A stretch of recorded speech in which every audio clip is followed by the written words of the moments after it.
Michael was a killer from day one. You can't never stop no motherfucker like that. This is the best player we've ever seen. I've watched Jordan's greatness. I still watch it. I go on YouTube right now like I'd never seen it before. Oh. Even in Boston, we were like, Larry Bird's the greatest. Maybe second greatest. I think Michael Jordan is the best in my era. The way that he played, everything that he brought to the table, not to take anything away from LeBron or Kobe. LeBron is great, but Michael was a killer from day one. He was an assassin from day one. If you ask me who would I want to play with, I'm gonna say LeBron. Because you want to score. Yeah, I want to score. I want to score. But I mean, even Larry Bird was like, that wasn't Michael Jordan out there. That was God on the basketball Yeah, court. Black Jesus. You know, that shit went away real quick. Even in Boston, we were like, Larry Bird's the greatest. Maybe second greatest. You know, I didn't know, I wasn't around Jordan, so I don't know how much of it was, how much of the intimidation level or the toughness or whatever. Like, because when I was a fan watching then, so I just saw what the other fans saw. And back in those days, you know, there was more of a filter that was getting put on. Jordan remains kind of a mysterious figure to me. Michael Jordan is the greatest player I've ever watched. Okay. LeBron James is the greatest player I've ever seen. I never saw Michael Jordan. I watched Michael Jordan. Yeah. Saw and I've seen LeBron James up close and Up personal. close. I played against and I played with. Yeah, I've watched Jordan's greatness. I still watch it. I go on YouTube right now like I'd never seen it before. Oh. But I've never seen Jordan's greatness up close. I've actually seen LeBron's. 6 championships, 6 NBA Finals MVPs, 5 league MVPs, never allowed a game to go to a game 7 of an NBA Finals, 10-time scoring champion, 9-time All-NBA defensive first team player, steals champion, former Defensive Player of the Year award winner, played all 82 games about 7 to 8 times. We really having this kind of discussion? If you take Bron and put him on them Bulls teams, they still have 6 rings. I would challenge that. You would challenge that? Yes. I agree with you if you're taking LeBron from the time that he won against OKC and he won his first title. I get to look at the 7 previous years. LeBron is a total package kind of player. 6'9", 260, post you up, do all of these other things. See, y'all want to ignore how you lost to Dallas. You don't get to do that. It was the fourth quarter of 4 consecutive games of an NBA Finals. Unquestionably the greatest player in the world went 4 games scoring 4 points or less in the fourth quarter with J.J. Barea and Jason Terry guarding him. There is no discussion here. The point that I'm making to you is this. There's a bigger element to go to here. Everybody has bad games. Hell, you can have a bad series. But when mentally you're warped, now you have to take into consideration the kind of advantage you've given the opposition if they were against you. I am not telling you that the LeBron that won the next year and the year after that could not be in the GOAT conversation. I'm trying to say that that person that showed up against Dallas, that Michael Jordan or those caliber of players would have never let him overcome those mental, emotional disabilities. Hell, you was at UCLA, bro. You see LaMelo in Charlotte. Y'all know what I'm talking about. You know when you got a cat's heart. You know when a cat is scared. The moment is too big. If you're going to say that LeBron would have won the 6 rings with Pippen, then I get to ask you, was he going to overcome the bad boy Pistons? There was never an issue with MJ's heart. Never. MJ's issue was that, was Scottie Pippen gonna get a migraine? But Were you guys gonna be ready? he wasn't strong enough the first couple of I times. feel you. He got beat up. Yeah. But what I'm saying is his game showed up. He didn't have the help. Scottie Pippen had a migraine in the game 7, bro. You might be too young for that. You might not know that, even though you know, you read about he it. wouldn't have A won without migraine, Scotty. That's what I do know. a migraine, you can't dribble, you can't shoot, you can't play in a game 7 of an Eastern Conference Finals when this man has starved his whole career to get there. You understand MJ crying on a bus with his dad, God rest his soul, because he's sick to his stomach because the opportunity was missed. This is the kind of stuff that I'm talking about. You can't never stop no motherfucker like that. You gotta make it tough. And this motherfucker was 218 and 6'6" and jumping everywhere. Every time I turn around, I'm looking at the bottom of that motherfucker's shoe. The motherfucker done spent off me and just tuck off. I'm like, I ain't never see a motherfucker just spin and jump at the same time. I mean, just gone.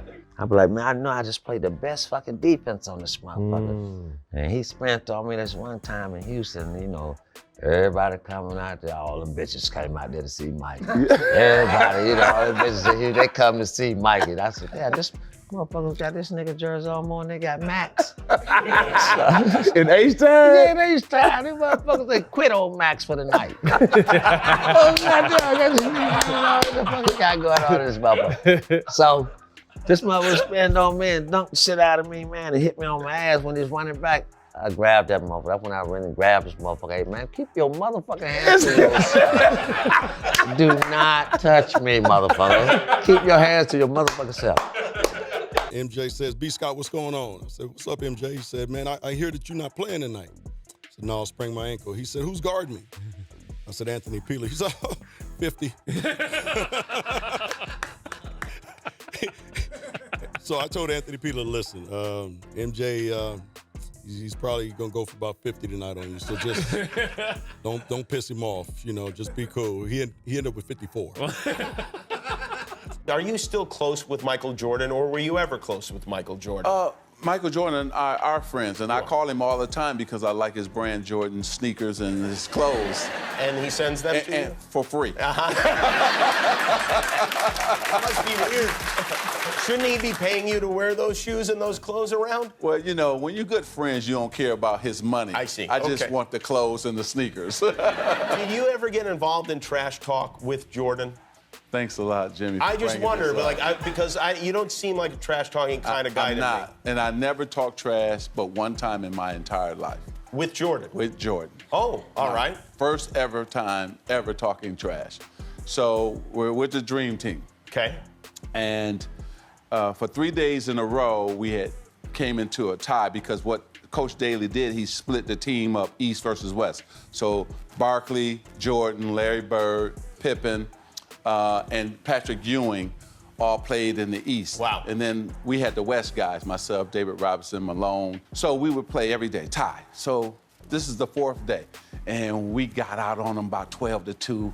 And I said, I'm gonna really rattle his chain. So I went over there, tapped him on the shoulder, and said, hey man, if you don't turn into Air Jordan, we're gonna blow you out today.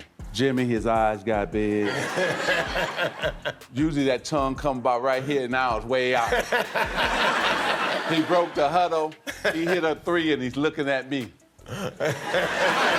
So he came down again, hit another three. So the greatest shot, now I've been involved in all three of them. First, Dr. J walked out in air, out of bounds. Oh, yeah, Reverse layup, under. Right. Michael Jordan in 1991 came down on us with the right hand, tongue out. He switched in midair to the left, spun it against the glass. Now this is the greatest shot I've seen. He came down the right side, took off. David Robinson took off, and he said, okay, I'm gonna just sit here in air. Because I know David Robinson is gonna go down. So David Robinson went to the ground, he 360, tongue moving, and dunked it. In a practice game. In a practice game. And I was like, oh my goodness. And I was just stunned, and all of us were stunned to see him hang in the air that long and 360. Michael Jordan is so incredible. There'll never be. The moral is you should not talk trash to Michael Jordan. Yeah. We play him in Jersey and beat him. So we go to Chicago and play him. I'm guarding Mike, right? And Mike go to his patented turnaround jump shot. And as we running back down the court on the left-hand side, he's yelling at Steve like, man, why you ain't called a foul? Steve Jagger was like, well, I thought you was going to blow by him. I said, blow by who? I said, I can play D. Yeah. Right? And Mike said, man, you can't guard him. I said, Mike, you can't guard me. Yeah. So we start going back and forth. I'm on the free throw line, hitting shots. Dudes at home said, man, what was you saying? We might just talking. I said, man, I'm guarding you. Won't you guard me? Yeah. Whatever. Ended the game, I ended with 33, right? Mike had 37. We lost. Yeah. So Joe Klein, who played with us, who played for the Bulls, we going through the handshake line, and Joe went up to Mike and said, man, You leave my young fella alone. He said, man, JJ my guy, but just tell him that's why he wearing my shoes. Everybody got a story about them shoes. Bro, I don't jump mans though. Yeah. I said, tell him I ain't taking them off either. but that was the thing about Mike was this. He talked cash. Yeah. They say that. No, bro. Cash. I was in Philly. We in preseason playing down in North Carolina at Dean Dome. We going at it talking. I said, man, stop complaining so much, man. You get every foul anyway. He said, so? Stop fouling me. Yeah. There was no weaknesses. Try to force him left, you try to force him right, you try to top lock him, you try to hold, you try to be physical with him. He was Shaq of shooting guards. There was no way you could get around him in front of him. He was just too strong. And then he had a 48-inch vertical. So you were never blocking his shot. I got a 50. He could stop on a dime. His handles, he held the ball like it was like an orange. So he's taunting you, holding the ball on your face, the tongue is all out and shit, and chewing the fucking gum and all that shit. I'm watching, I'm always trying to find a tail. And I found a tail on everyone. Not him. I could not find a tail. Not one. If he goes left X amount of times, what is his percentages? Great. Right, great. Step back, great. Greater. Great. Rebounding, great. Passing, great. You can't punk him. I'm trying to find something. So it's almost like, shit, by committee. Derek McKee.